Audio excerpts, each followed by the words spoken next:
অষ্টম শ্রেণীর প্রিয় শিক্ষার্থীরা, তোমাদের বাংলা ব্যাকরণ এবং নির্মিতি বিষয়ের আজকে আমাদের আলোচ্য পাঠ হচ্ছে দ্বিতীয় পরিচ্ছেদ।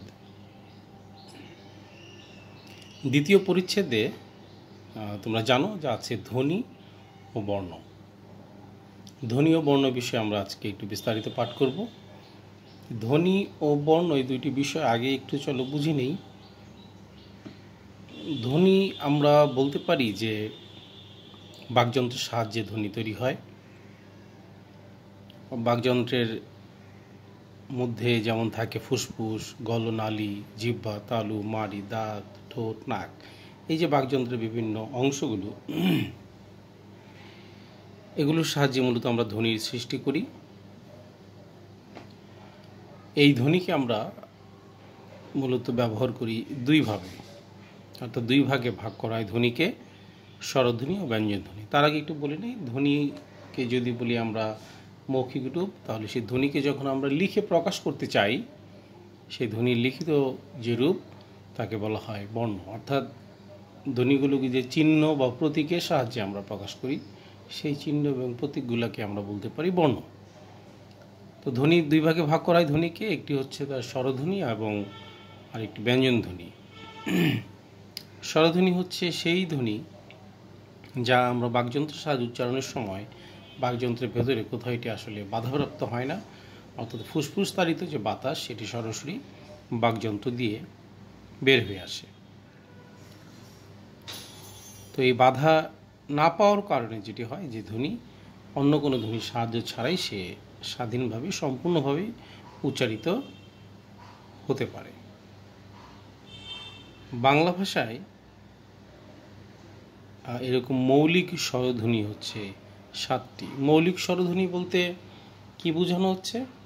মৌলিক স্বরধ্বনি বলতে বোঝানো হচ্ছে যে মূল যে উচ্চারিত অবস্থা ধ্বনির, সেই অবস্থা হচ্ছে 7টি। যেমন অ, আ, ই, উ, এ, ও, এ।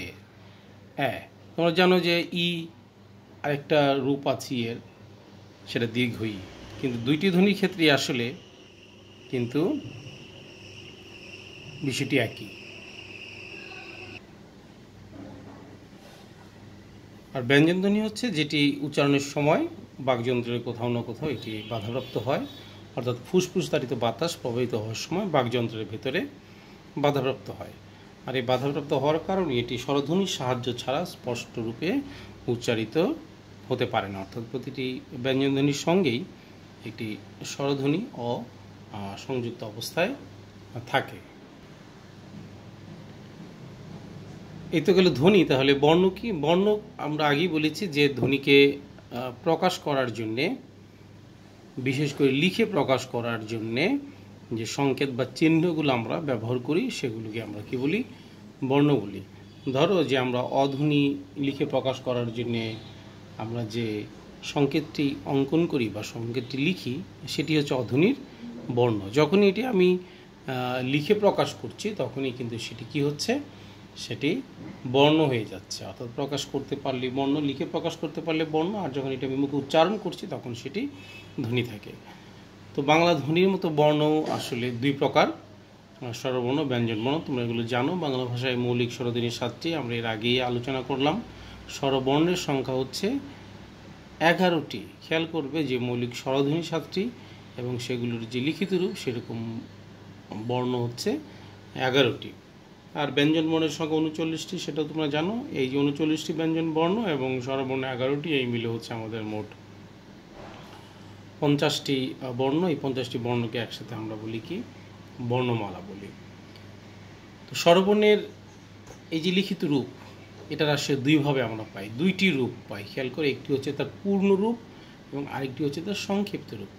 অর্থাৎ স্বরবর্ণকে যখন আমরা লিখে প্রকাশ করি, তখন স্বাধীনভাবে যখন স্বরবর্ণ বসে, তখন তাকে তার পূর্ণ বর্ণ বলা হয়। যেমন ধরো অনেক শব্দ, এই অনেক শব্দের শুরুতে যে ধ্বনিটি আমরা লিখেছি এখানে বর্ণ আকারে অবর্ণ, এই হচ্ছে তার পূর্ণ রূপ।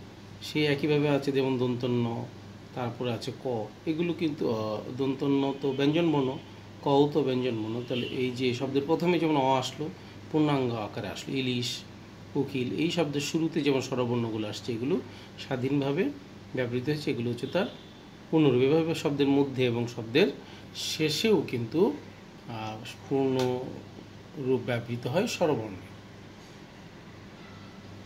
আর স্বরবর্ণের সংক্ষিপ্ত রূপ ব্যবহৃত হয় আসলে অধ্বনি ছাড়া। অধ্বনি ছাড়া অন্যান্য ধ্বনির ক্ষেত্রেই আমরা এই স্বরবর্ণের সংক্ষিপ্ত রূপ পাই। স্বরবর্ণের যে সংক্ষিপ্ত রূপকে আমরা কার চিহ্ন বলা হয়, তোমরা জানো। এই স্বরবর্ণের এই কার চিহ্নের সংখ্যা হচ্ছে 10টি। তথ্যটি তোমাদের মনে রাখতে হবে। তাহলে মোট স্বরবর্ণ ছিল 11টি, তার মধ্যে অধ্বনির কোনো অবর্ণের কোনো সংক্ষিপ্ত রূপ নেই। তাহলে আমাদের বাকি যে বর্ণ আছে 10টি, সেই 10টির জন্য আমরা 10টি কার চিহ্ন পাই। কার চিহ্ন কি? স্বরবর্ণের সংক্ষিপ্ত রূপ। এই 10টি কার চিহ্ন তোমাদের নিশ্চয়ই মনে থাকবে, যেহেতু তোমরা 11টি স্বরবর্ণের নাম জানো। অবাদ দিলে যে বাকি 10টি থাকে, সেই 10টি কিন্তু হচ্ছে কি আমাদের অবর্ণের সংক্ষিপ্ত কার স্বরবর্ণের সংক্ষিপ্ত রূপ। ব্যঞ্জনবর্ণেরও লিখিত রূপ দুই প্রকার, একটা পূর্ণরূপ, একটা সংক্ষিপ্ত রূপ। পূর্ণরূপ তো তোমরা বোঝোই, পুরোপুরিভাবে যেটা আমরা লিখি কবিতা কয় শব্দের প্রথমে আছে কবিতার ক, শব্দের মধ্যে কাকলির ক, শব্দের শেষে আম্ম, অর্থাৎ এইটি শব্দের শুরুতে মধ্যে শেষে যে কোনো জায়গায় শব্দের ব্যঞ্জনবর্ণের পূর্ণরূপ ব্যবহৃত হয়। আর ব্যঞ্জনবর্ণের সংক্ষিপ্ত রূপ আছে, সংক্ষিপ্ত কেবল হয় ফলা। ফলা চিহ্ন হচ্ছে এরকম 6টি, এটা তোমাদের মনে রাখতে হবে। খেয়াল করো যে ব্যঞ্জন বর্ণের সংখ্যা কিন্তু 39টি, কিন্তু ব্যঞ্জন বর্ণের যে ফলা চিহ্ন সংক্ষিপ্ত রূপ 6টি। সেই 6টি কী কী এইটা তোমাদের একটু মনে রাখতে হবে। যেমন নফলা, নফলা যেমন দন্তন্য মূর্ধন্য যাই হোক, দুইটার জন্য একই রকমের ফলা। দফলা বা মফলার জন্যে খেয়াল করো যে একটু লিখবার সময় একটু যত্ন নিয়ে লিখতে হবে। খেয়াল করো যে যখন দন্তন্য ফলা আমরা লিখব, তখন তার অবস্থা চিহ্ন শব্দটি খেয়াল করো, তারপরে বিভিন্ন, এখানে খেয়াল করো, যত্ন খেয়াল করো, সব দন্তন্য। কিন্তু যখন আমরা পূর্বাহ্ন কিংবা অপরাহ্ন লিখছি, সেখানে কিন্তু এই যে মূর্ধন্য এই হয়ের সাথে যেটা যুক্ত হয়েছে, এটা মূর্ধন্য ফলা যুক্ত হয়েছে, দন্তন্য ফলা নয়। তাহলে লেখার সময় তোমাকে একটু এটা খেয়াল করে লিখতে হবে, শব্দটার দিকে খেয়াল করবে। যখন হয়ের নিচে তুমি এই মূর্ধন্য লিখবে, সেটি যেন মূর্ধন্যর মতোই বোঝা যায়, সেটি তোমাকে খেয়াল করতে হবে। এছাড়া আছে বফলা, মফলা, অন্তস্থিত জফলা, রফলা এবং লফলা। এই তাহলে আমরা ব্যঞ্জনবর্ণের সংক্ষিপ্ত রূপে যে ফলা চিহ্ন, এই ফলা চিহ্ন হচ্ছে আমাদের মোট কয়টি? 6টি।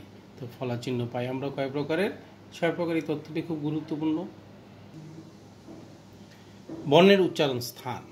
এই যে স্বরবর্ণ এবং ব্যঞ্জনবর্ণ, এগুলো বাকযন্ত্রের ভেতরে কোথাও না কোথাও উচ্চারিত হয়। এই উচ্চারণ স্থান বলতে আসলে বোঝানো হয় যে ফুসফুসতাড়িত যে বাতাস বাকযন্ত্রের যেখানে এসে আসলে বাধাপ্রাপ্ত হয়, বা যে জায়গা থেকে এটি আসলে প্রকৃতভাবে উচ্চারিত হয়ে আসে, সেটিকে বলা হয় ব্যঞ্জনবর্ণের উচ্চারণ স্থান।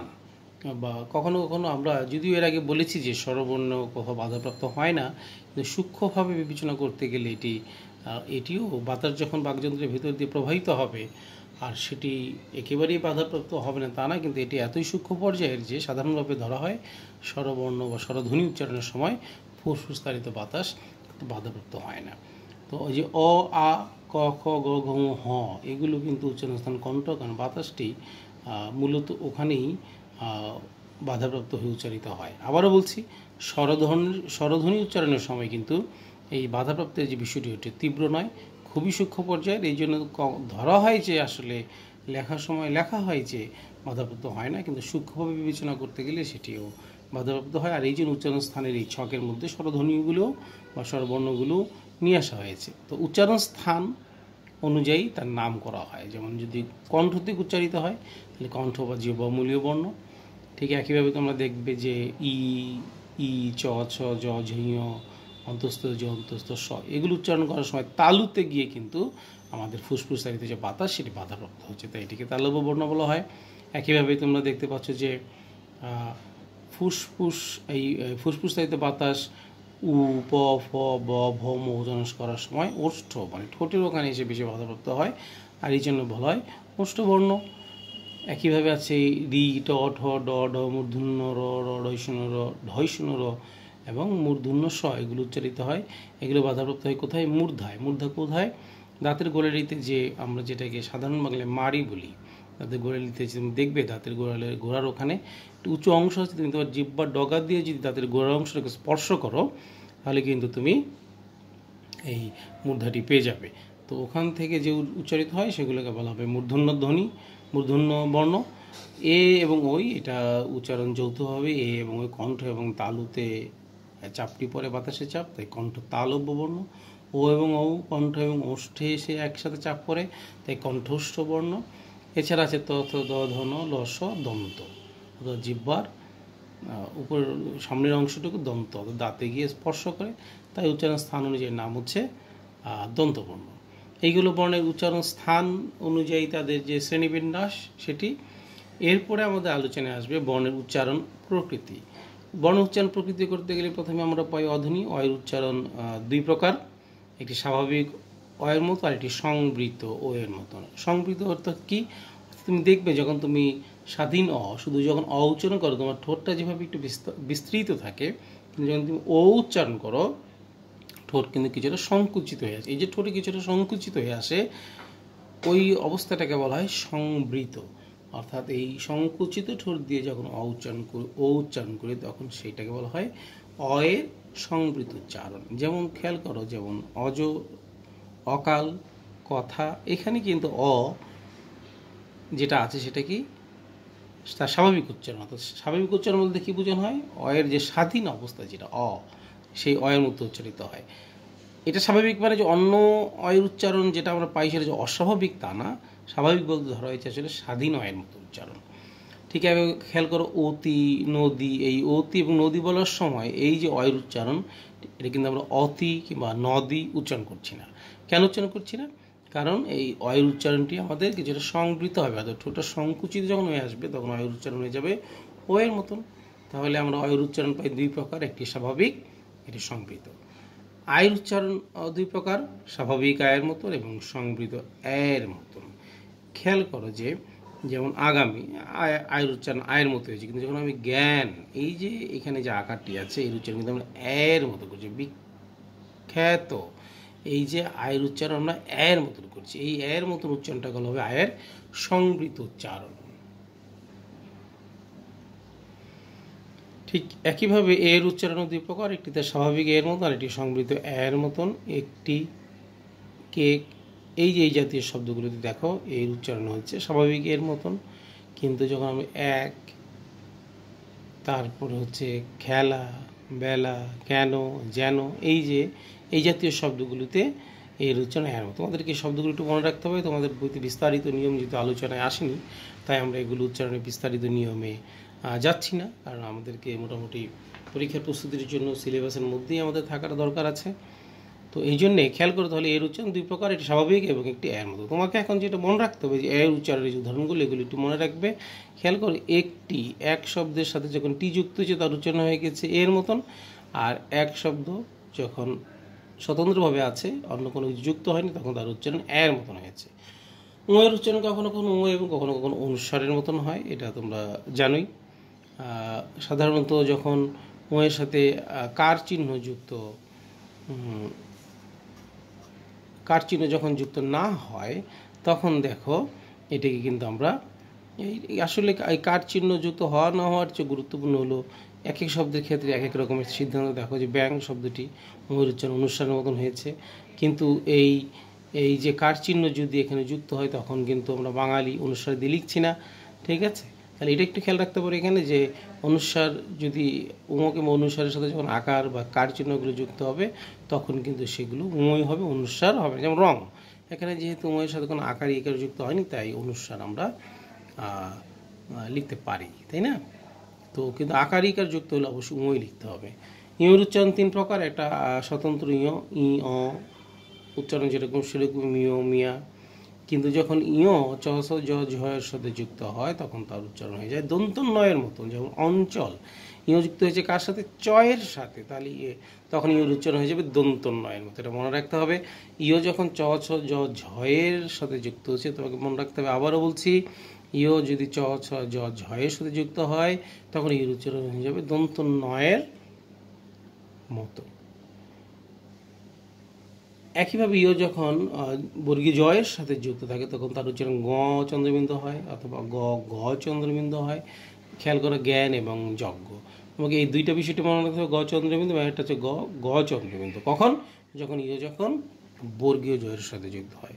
একইভাবে তলবস্য, মূর্ধন্য, দন্তস্ব এই তিনটি বর্ণের যে উচ্চারণ বা তিনটি স্বয়ের যে ধ্বনির যে উচ্চারণ, সেক্ষেত্রেও কিছু ব্যতিক্রম অবস্থা আছে। খেয়াল করো, স্বতন্ত্র তলবস্য এর মধ্যে শক্তি, মশা, শাসন, তাহলে কি হচ্ছে, এই জাতীয় শব্দগুলোতে তলবস্যের মতো আমরা উচ্চারণ পাচ্ছি। তারপর তলবস্য যদি চ কিংবা ছয়ের সাথে যুক্ত হয়, তখনও কিন্তু তলবস্যের মধ্যে উচ্চারণ। নিশ্চয় শব্দের তলবস্য যুক্ত হচ্ছে চয়ের সাথে, তাহলে এই স্বয়ের উচ্চারণ তলবস্যের মতোই হবে।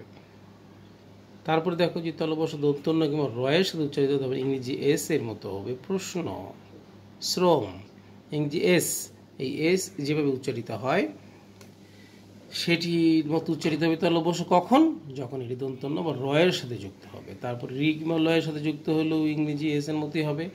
ব, ম এবং জয়ের মধ্যে যুক্ত হলে প্রথমে যদি থাকে তাহলে একটু চন্দ্রবিন্দু মতন উচ্চারিত হবে। শব্দের প্রথমে স থাকে, শ্বাস, শ্বেত, শ্মশান। দেখো শয়ের উপরে কিছুটা নাসিক অবস্থা আসছে। কখন? যখন তলবস্য ব, ম কিংবা অন্তস্থ জয়ের সাথে যুক্ত হচ্ছে এবং সেটা যদি শব্দের প্রথমে থাকে। শব্দের মধ্যে বা শেষে থাকলে উচ্চারিত হবে স, শয়ের মতো, নিঃশ্বাস, অর্থাৎ তলবস্যর দ্বিতীয় রূপ অবস্থাটা আসবে। খেয়াল করে আবারও বলছি, তলবস্যের সঙ্গে যে ব, ম, জ শব্দের মধ্যে বা শেষে যুক্ত হয়, যেমন নিঃশ্বাস শব্দ, এই যে তলবস্যের সঙ্গে ব যুক্ত হয়েছে, বটা কোথায় আছে? শব্দের মধ্যে। এই মধ্যে থাকলে ওই তলবস্য উচ্চারণটি ডাবল হচ্ছে, দ্বিতীয় উচ্চারণ। বিশ্ব শেষে থাকলেও একই অবস্থা, কিন্তু প্রথমে থাকলে কি নাসিক উচ্চারণ হচ্ছে। এটা মনে রাখবে, তলবস্যের সাথে ব, ম, জ যুক্ত হয়, এই শব্দের প্রথমে থাকলে নাসিক, মধ্যে বা শেষে থাকলে দ্বিত্ব হয়ে যাচ্ছে। দৃশ্য, তাহলে স, স। মূর্ধন্য স যদি টঠয়ের সঙ্গে যুক্ত হয় তাহলে তলবস্যের মতো উচ্চারিত হয় মূর্ধন্য স। তারপরে দন্তস্ব যদি তথয়ের সাথে যুক্ত হয়, ইংরেজি এসের মতো নিস্তার, ইংরেজি এসের মতো উচ্চারিত হচ্ছে। দুস্থ, দন্তস্ব যদি ন কিংবা রয়ের সাথে যুক্ত হয়, প্রথমে থাকলে ইংরেজি স্নান, মধ্য বা শেষে থাকলে দুইটা স, অর্থাৎ দ্বিতীয় স, স্নেহ, স, স্নেহ। তাহলে কি হচ্ছে, মধ্যে বা শেষে থাকে, দন্তস্বয়ের সাথে ন বা র যদি মধ্য বা শেষে যুক্ত হয় তাহলে কি হবে, দন্তস্বয়ের দ্বিতীয় রূপ অবস্থা উচ্চারিত হবে। খেয়াল করো যে আমরা এখন দেখব ম ফলার উচ্চারণ এবং ব ফলার উচ্চারণ। তোমরা জানো যে ব এবং ম ফলা হচ্ছে ব্যঞ্জন বর্ণের সংক্ষিপ্ত রূপ, এবং সংক্ষিপ্ত রূপকে ফলা বলে। সেই ফলার মধ্যে একটি আছে ম ফলা এবং ব ফলা। এই দুইটি ফলা খুব বেশি ব্যবহৃত হয় বলে স্বতন্ত্রভাবে এখানে আলোচনা করা হয়েছে। ম ফলার উচ্চারণটা কেমন পাচ্ছি, শব্দের প্রথমে ম ফলা থাকলে সে বোন উচ্চারণ কিছু ঝোঁক পড়ে এবং কিছুটা নাসিক স্বর উচ্চারণ, যেমন শ্মশান। খেয়াল করো, এই যে প্রথম তলবস্য শব্দের শুরুতে ম ফলা আছে, এই জন্য এই শয়ের উচ্চারণটি কী হবে, কিছু এর মধ্যে কিছু ঝোঁক পড়বে এবং এর উচ্চারণ নাসিক হয়ে যাবে। দন্তস্বরিত ম ফলা আছে, শ্মশান, শ্মশান, স্মরণ, কিছুটা নাসিক হবে, কিছুটা স্ট্রেস দিয়ে এটা উচ্চারণ করতে হবে। যদি শব্দের মধ্যে বা শেষে ম ফলা যুক্ত হয় তখন কি হবে, তখন যে ধ্বনির সাথে ম ফলা যুক্ত থাকবে সেটা কিন্তু দিতে হবে। আবার বলছি, প্রথমে যদি ম ফলা থাকে তাহলে তার উচ্চারণে ঝোঁক পড়বে এবং সেটা নাসিক হবে। মধ্যে কিংবা শেষে থাকলে উচ্চারণটিতে দিতে হবে। আত্মীয়, এই দেখো মধ্যে তো আছে, তার সাথে ম ফলা, তাহলে ত উচ্চারণ দুইবার পাচ্ছি। পদ্ম, শেষে আছে, দ দুইবার পাচ্ছি। খুবই সহজ মনে রাখা, শুধু নিয়মটা মনে রাখতে হবে আর উদাহরণগুলো একবার তোমরা একটু লিখে প্র্যাকটিস করবে, অনুসরণ করবে, তাহলে হয়ে যাবে। তারপরে গেল গ, ট, মূর্ধন্য, দন্তন্য, ল, 1 2 3 4 5 6, এই 6টি বর্ণ, অর্থাৎ গ, ট, মূর্ধন্য, ন, দন্তন্য, ন এবং ল, এই 6টি বর্ণের সাথে যদি ম ফলা যুক্ত হয় ময়ের উচ্চারণ বজায় থাকবে, অর্থাৎ ময়ের উচ্চারণ সেখানে হবে। হ্যাঁ, খেয়াল করে কি, বাগ্মী, তাহলে ময়ের উচ্চারণ পাচ্ছি আমরা, কারণ ওই যে গ, তারপর মৃন্ময় ওই যে নয়ের সাথে যুক্ত হয়েছে, জন্ম ওই যে নয়ের সাথে যুক্ত হয়েছে, লয়ের সাথে যুক্ত হয়েছে গুল্ম, অর্থাৎ এই 6টি বর্ণের সাথে যদি ম ফলা যুক্ত হয় তো ময়ের উচ্চারণ ময়ের মতো, ম ফলা উচ্চারণ ময়ের মতোই হবে। তারপর ব ফলার ক্ষেত্রে দেখো, শব্দের প্রথমে যদি ব ফলা যুক্ত হয় উচ্চারণ সেই বর্ণ যদি ঝোঁক পড়ে একইভাবে ম ফলার মতোই কচিত, কিন্তু এখানে নাসিক অবস্থানটা আমরা পাচ্ছি না, তাই না? তাহলে দ্বিত্ব। তারপর খেয়াল করো, শব্দের মধ্যে বা শেষে ব ফলা যুক্ত হলে যুক্ত ব্যঞ্জনটির দ্বিত্ব উচ্চারণ হয়, যেমন বিশ্বাস, পক্ষ। এই বিশ্বাস ব ফলা আছে শব্দের মাঝে, এই জন্য শয়ের উচ্চারণ দুইবার, পক্ষ কয়ের উচ্চারণ দুইবার। তাহলে আমরা খেয়াল করব কি শব্দের প্রথমে যদি বফলা যুক্ত হয় সেই যে বর্ণের সাথে বফলা থাকে তার উপর কিছুটা ঝোঁক পড়ে, অর্থাৎ কিছুটা স্ট্রেস দিয়ে এখানে উচ্চারণ করতে হবে কচিত, শ্বাস, স্বজন। ঠিক একইভাবে শব্দের মধ্যে বা শেষে যদি থাকে তাহলে ওই বর্ণের উচ্চারণটা কী হবে, দিতে হবে। সন্ধিজাত শব্দে যুক্ত বফলায় বয়ের উচ্চারণ বজায় থাকে। দিক বিজয়, দিক যোগ বিজয়, এই সন্ধির মাধ্যমে শব্দটি তৈরি হয়েছে। তাই এই সন্ধিজাত শব্দের মধ্যে যদি বফলা থাকে তাহলে বফলার উচ্চারণ বয়ের মতোই হবে। শব্দের মধ্যে বা শেষে ব বা ময়ের সঙ্গে যুক্ত বফলা হলে বয়ের উচ্চারণ, বয়ের উচ্চারণ আরেক জায়গায় বজায় থাকবে, বয়ের উচ্চারণ বয়ের মধ্যে হবে।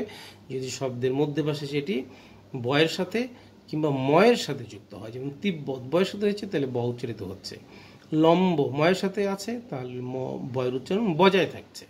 বজায় থাকছে মানে কি, বয়ের উচ্চারণের মতোই হবে এই বফলার উচ্চারণ। 5 নম্বর নিয়মটা খেয়াল করো, উত উপসর্গের সঙ্গে বফলা যুক্ত হলে বয়ের উচ্চারণ বহাল থাকে। উদ্বাস্তু, উত যোগ বাস্তু, তাহলে খেয়াল করো এই উত উপসর্গের ঠিক সন্ধি না, উত বাস্তু আগে উত শব্দটি এসে উত উপসর্গটি এসে এই শব্দটি তৈরি করেছে। যেহেতু উত উপসর্গের সাথে বফলা যুক্ত হয়েছে তাহলে সেই বয়ের উচ্চারণও বজায় থাকছে। উত বেল, তাহলে উত উপসর্গের সাথে বফলা যুক্ত হয়েছে, এই জন্য এই বয়ের উচ্চারণ আমরা বয়ের মতোই বফলা উচ্চারণটি পাচ্ছি।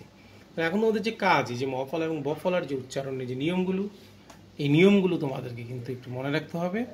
ধ্বনিবর্ণের এই অধ্যায়ে যদি তোমরা ভালো করতে চাও, তোমাদের কাজ হচ্ছে অধ্যায়ের নিয়মগুলো ভালো করে পড়বে এবং পড়ার সঙ্গে সঙ্গে তোমরা কিন্তু লিখবে এবং এটা খুব ভালোভাবে আত্মস্থ করার চেষ্টা করবে এবং বোঝার চেষ্টা করবে।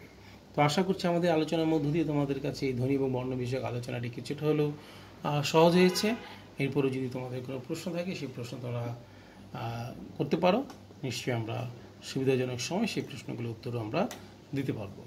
তো আজকে এই পর্যন্তই, তোমরা ভালো থাকো, সুস্থ থাকো, সুন্দর থাকো, আল্লাহ হাফেজ।